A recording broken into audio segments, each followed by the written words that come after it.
From the United Nations Office to the African Union, this is She Stands for Peace, a podcast series where I explore the state of the women, peace, and security agenda in Africa through a series of conversations with key actors. In the podcast, we ask the central question: 20 years after UNSCR 1325, how far have we come? I'm Dr. Yemisi Akimobola, your host, and today I'm joined by Hon Betty Achan Ogwaro, a Member of Parliament in the government of South Sudan. Hon Betty Ogwaro joins me from Juba, South Sudan, and we have a conversation about disarmament as a means for peace building.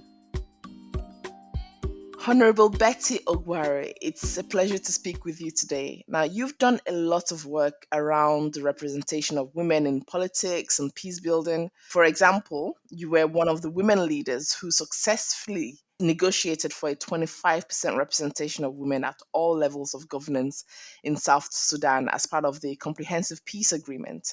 And you're president of the South Sudanese Women's Parliamentary League, chair of the Southern Sudanese Women Caucus, founding member of Women's Leaders for Peace and South Sudanese Women Peace Network, and also the founder of Windows for Sudan, which is a NGO striving to advance the status of Sudanese women and participation in development.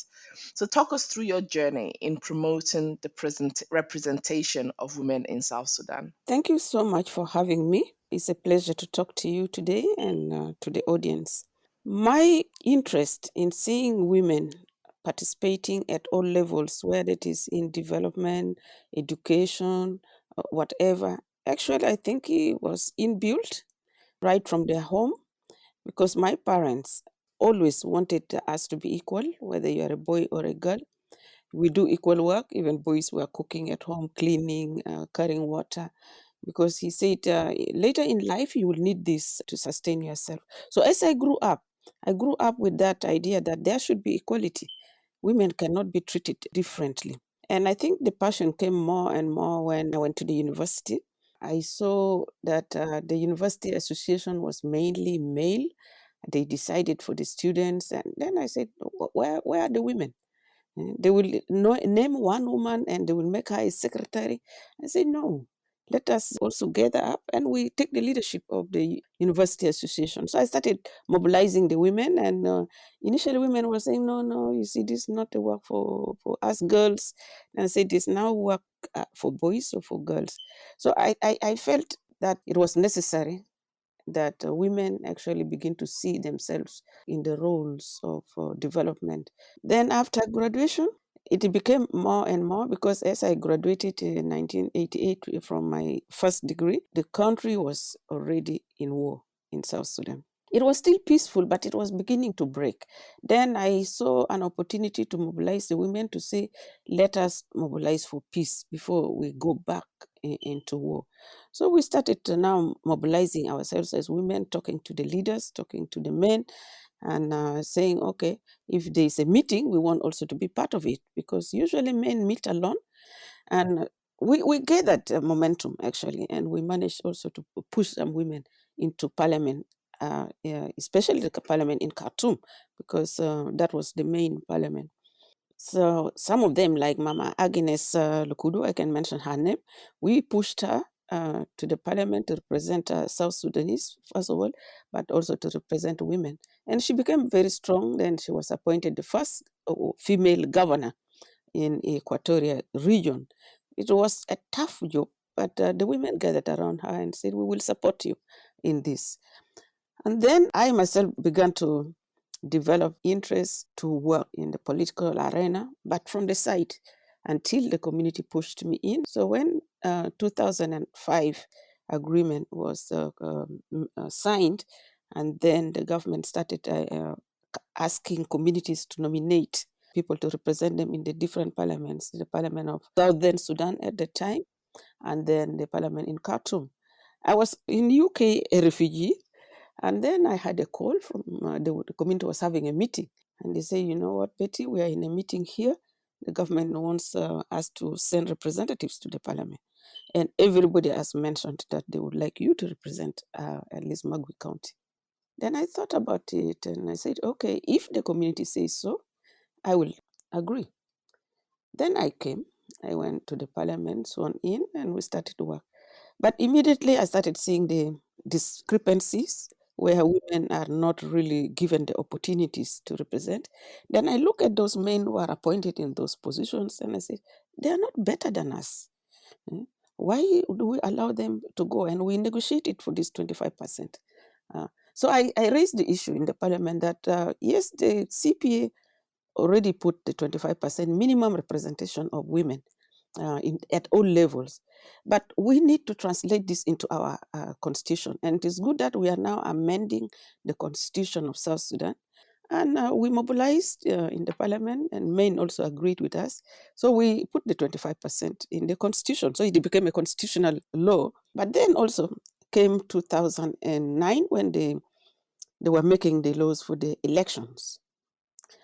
So we started working, and at that time I was already now, actually, we corrected the name from the Women Parliamentary League to Women Parliamentary Caucus. So I was the chair of the Women Parliamentary Caucus. So we started connecting with our women parliamentarians who were in Khartoum, who were close to where the law for elections were being drafted. And we said, sisters, you must make sure that the minimum 25% is also in the law of elections. And don't work alone as South Sudanese women. You need to work with the Northern Sudanese, so that because it's the law of the country, we are not yet a separate country. So I also went to Khartoum and met the chairperson of the Women Association in Khartoum, the Women Caucus also. And I also told her, it is not only for South Sudan, it is also for North Sudan. So if we all agree that it must be included in the law of elections, then they will accord at least 25% of the seats separate for women only. Then we can compete. The rest of us who are capable can compete for the remaining 75%. And I was very happy this was agreed and it was included in the election laws. So when they were now dividing the seats, the geographical seats, or the constituencies, they counted 25% of each constituency for women. And this was competed for only by women in the different parties. So it was now called in the parliament a women list. And then we had now to compete for the remaining 75%. And within the remaining 75%, you have 15% for party list. So each party could name people to compete for the 15%, so that the remaining 60 now goes geographical. So we also had to work hard that let us see that this we didn't put it in the law, but we had to work that because the law says at all levels, so we need to have women also to come into the parliament in the name of the party list. And then the remaining of us can compete for the 60%. So if we have our 25% and maybe we gain 10% in the party list and we gain another 20% from the 60%, then we are more than 25% in the parliament. And that is what happened in 2010 when elections came. We got in the parliament 29% of women. That was a success. When I read about various works around women's participation across Africa, one thing that strikes me is how the campaigns and strategies for women empowerment really sheds light on what the realities are for women and girls in each country and each society. So while there is a central theme of patriarchy, there's still considerable differences in the social cultural realities of women across the many cultures of Africa, which therefore means that there should be no singular approach perhaps to advancing women's rights and participation. Before we talk more about women's participation and peace building, I want you to paint us a picture of the realities of life for women and girls in South Sudan. Because I know that from the age of 11, for example, girls begin to be seen as young women, right? Getting ready for marriage. So, would you please walk us through what life is for the average Sudanese girl and woman? An average Sudanese girl actually still follows the traditional norm Mm. because the majority of the people still live in the rural areas. And the rural people still maintain their customary practices. So a girl would be sent because the government is now insisting everybody must go to school, girls or boys. But a girl will be sent to school maybe up to primary 3. She goes to school at 6 years or 7 years. In primary 3, she's already 10 years or almost 11. She will now look different. Secondly, In the rural area, girls are burdened with responsibilities that matures them faster than they should be. Because a girl would be asked to help the mother as the mother goes to farm. Instead of going to school, will be asked to take care of the children, to cook.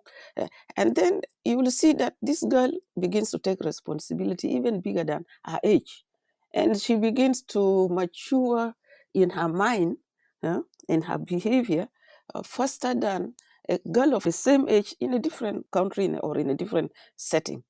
Then the men begin to look at this girl and say, no, this girl is now matured. If she's able to take care of the house of her mother, she will be able to take care of her husband. But she's only 11 years, and the customs accepts it. Two or three things that really encourage this.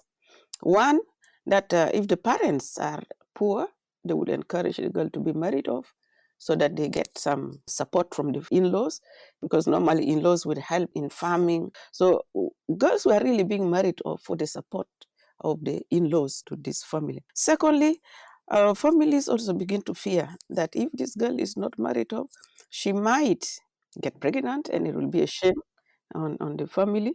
So instead of allowing that to happen, it's better to allow her to get married officially so people know that she is decently married. Thirdly, now there's a lot of campaign for girls going to school. So they are also afraid that they call some of us spoiled girls, that the spoiled girls will come from town to encourage these girls to remain in school. So there's a lot of battle. So life of a girl in South Sudan is really very difficult because the majority live in the rural area. I tell girls always when I go to the village and talk to parents, I tell girls that there's no age for marriage. You go to school, once you finish secondary school, you are good enough to decide for yourself that you want to get married or you want to continue with education. And at that age, if you're 18 and you're finished secondary school, even if you get married, you still can go to university. You still can continue with your education. So there is Absolutely. also no limit after that for you to stop education. Talking about dowry, in an interview with the International Peace Institute, you talked about the role of small arms in escalating cattle raiding in South Sudan. And cattle raiding is one of the critical catalysts for conflicts in that area. Now, cattle play a huge role and are effectively currency in communities in the country. So young men use cattle to pay the dowries of their bride, of their brides to be. So cattle ownership is really quite important socioculturally. Now, concerning the role of small arms in increasing the violence around cattle raiding and violence more generally, though, disarmament is very critical in silencing the guns in the country.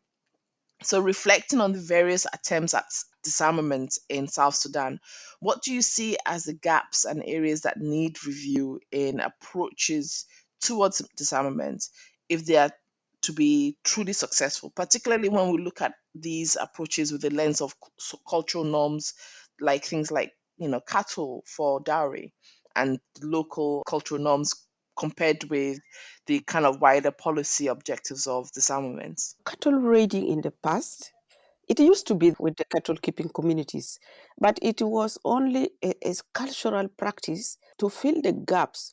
For example, sometimes you'll find a disease will come and kill a number of cattle in a certain community. So what they do is, because they want to keep the balance of their animals, so they go and raid a small number of animals to come and to keep the balance of their animals. Yes, cattle keeping communities marry with cattle. And in the past, the number was not that big, that it was affordable. Marriages in the community used to be a communal marriage, where if a boy wants to get married, then the relatives come, each relative will contribute a certain number of cattle. So it is the burden is not entirely on the one man. But now, with the growth of civilization, if I may call it, but it is really backwardness, you'll find that there are men, if I could call them in the civil society, supposed to help the community at ground. They would want to go and marry from the village. They would prefer marrying girls from the village and marrying young girls. But then they spoil the cultural norms because they will go and bid very high. So as they bid very high, the parents, of course, will go for the higher bidder. So they give their girls to the higher bidder. Now the boys in the villages find themselves being robbed of the girls that they want to marry. So what do? They have to find a way. Now, if cattle is the means, they have to go and steal cattle so that they can also use it for bidding high.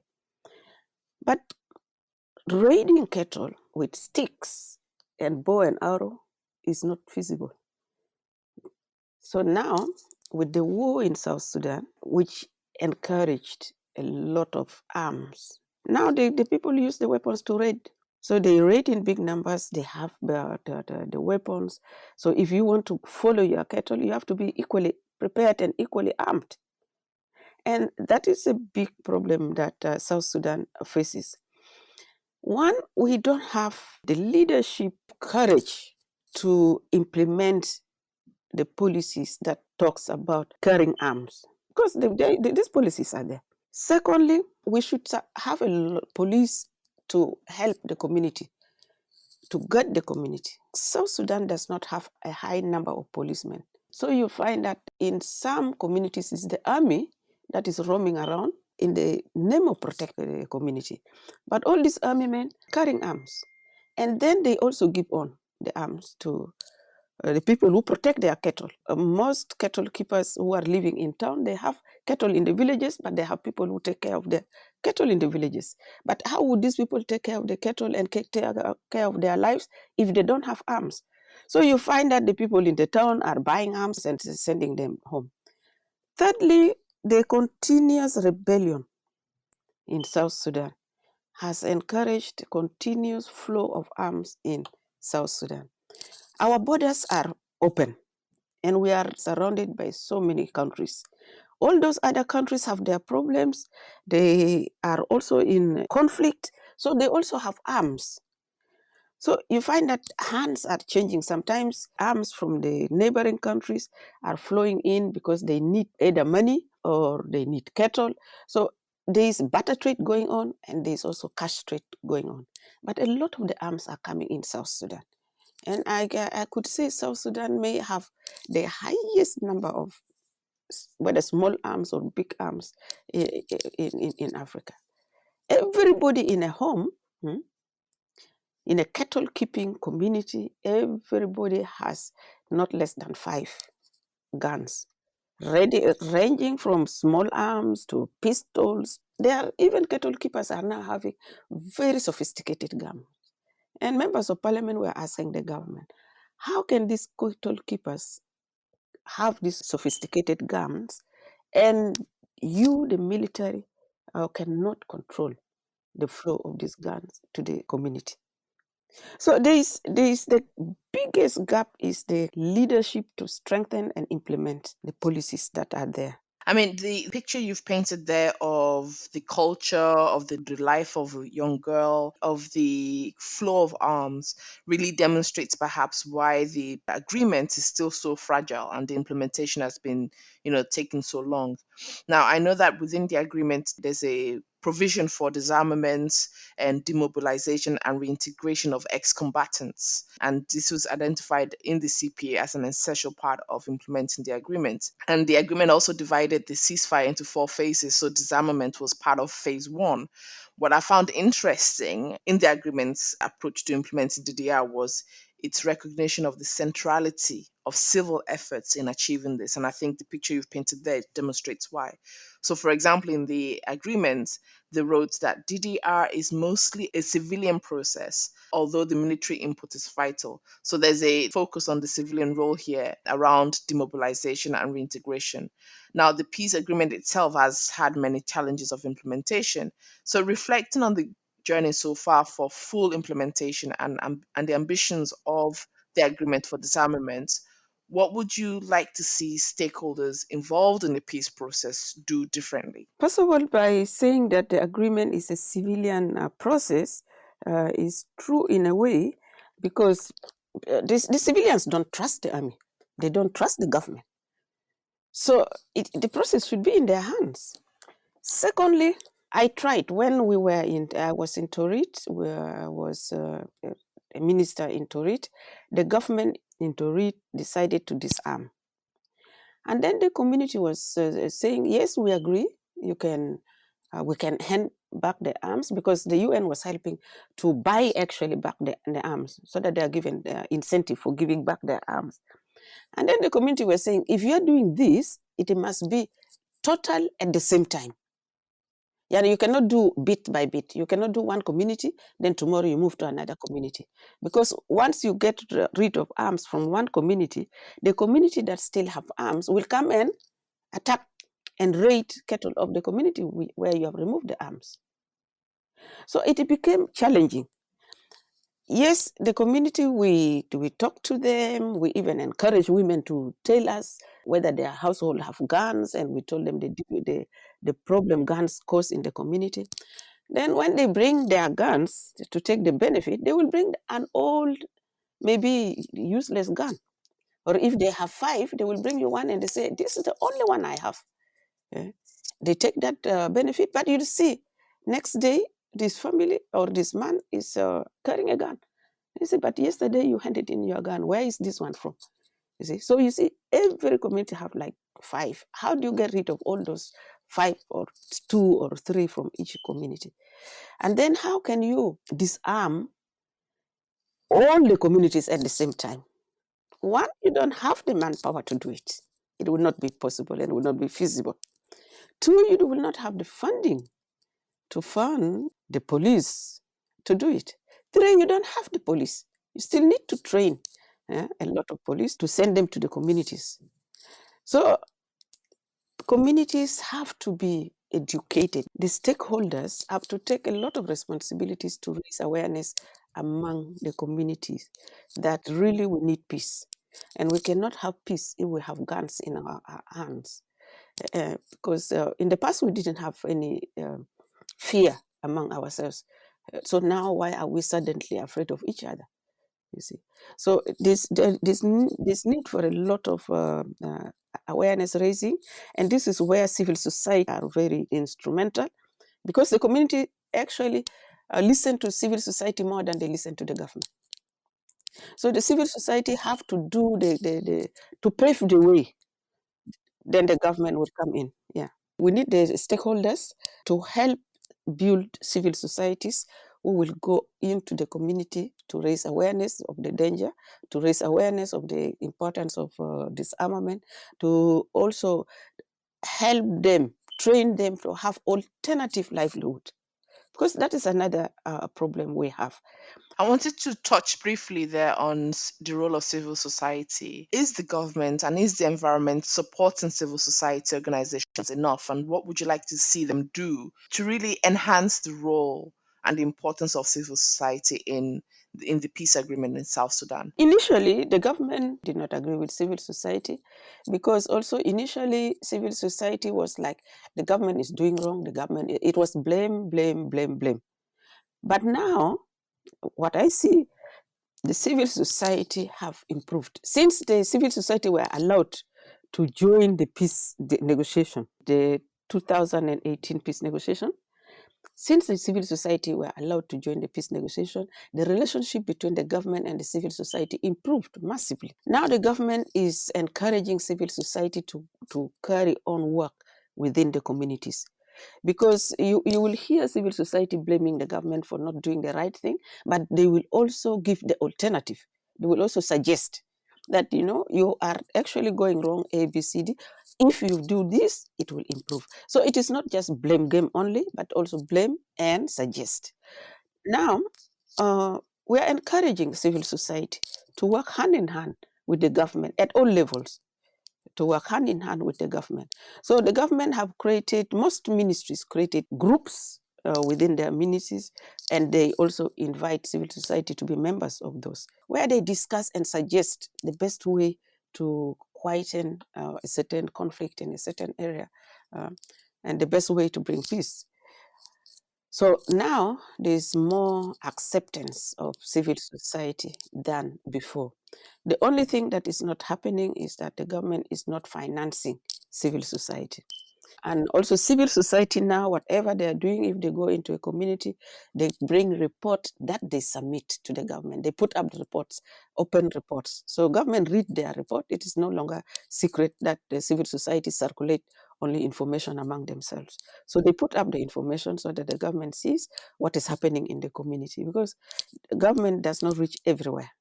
The civil society do reach everywhere. And then they can encourage, then they come to the government and say, now let's go together into this place. We have already paved the way. We know that children are being used as perpetrators of violence when they're recruited as child soldiers, and that children are also victims of such violence. But what do we know about the differences in the experiences of girls and boys concerning arms? More boys are recruited as children into armed conflicts than girls, but I can also say that now more girls are also now entering into this conflict, because boys are being awarded, and then the girls who remain home taking care of the sick, taking care of the wounded, they don't get any award. Then the girls say, okay, we also will take arms so that we get the award. So this is a danger. But more boys are being recruited at a very young age into all these conflicts, because the people who go into rebellion, they don't have the numbers of adults that would support them. They can easily brainwash children. So you'll find that they give some little money maybe to the children, and say, take this to your parents, and then they take the child, and then they brainwash the child that if you fight, you are fighting for your right. So when you kill, it doesn't matter because you are killing for your right. They even go as far as brainwashing the brain that if you kill your mother, you are doing it for your right. So you find that some of these children come back home eh, to raid the house, to steal from the house, steal goats, to go and feed their colleagues.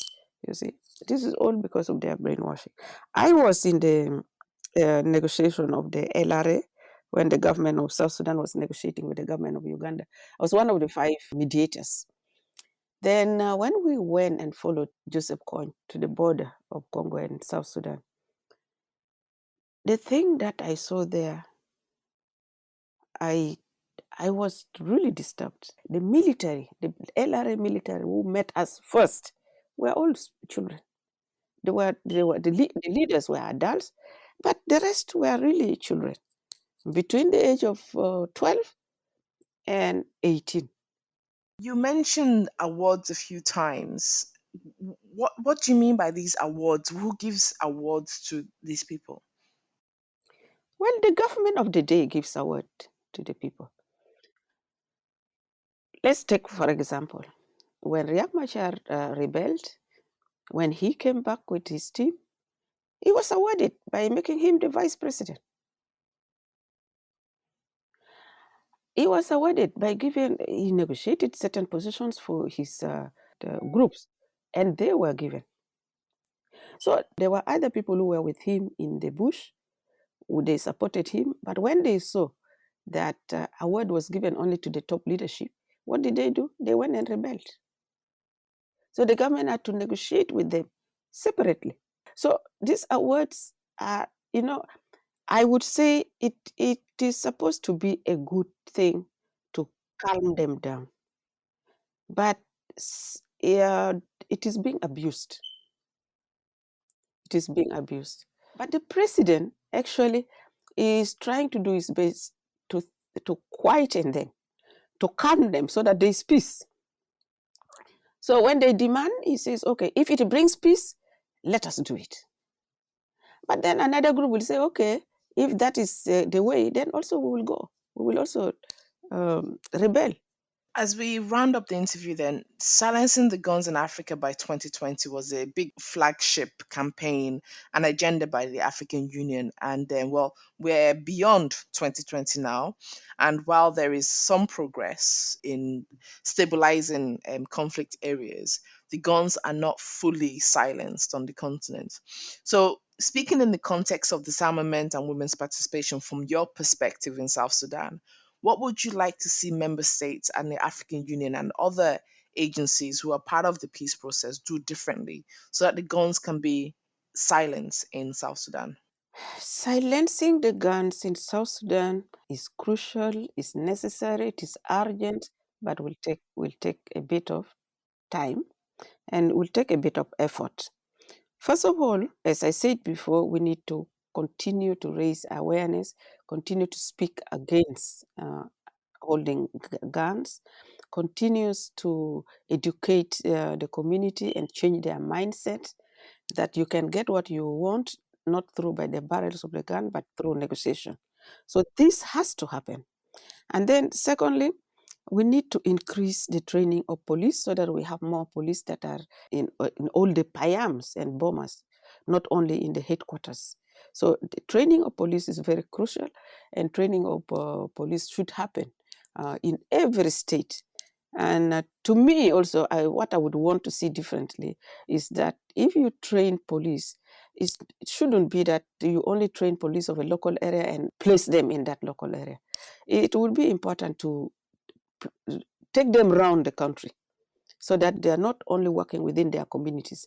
Because if they work within their communities, they will become weak because they start paying allegiance to the community. But if it is police of different tribes that are placed in a different community, I think it will help because when they come with the idea to implement what the government sent them for, and they will not bend to any of the community. And then when they are moved quickly, not really quickly, but if 4 years is really maximum time, I would say a policeman should be placed in a community. Because beyond that, they will begin to be part of that community. They may become also part of the gun culture of that community.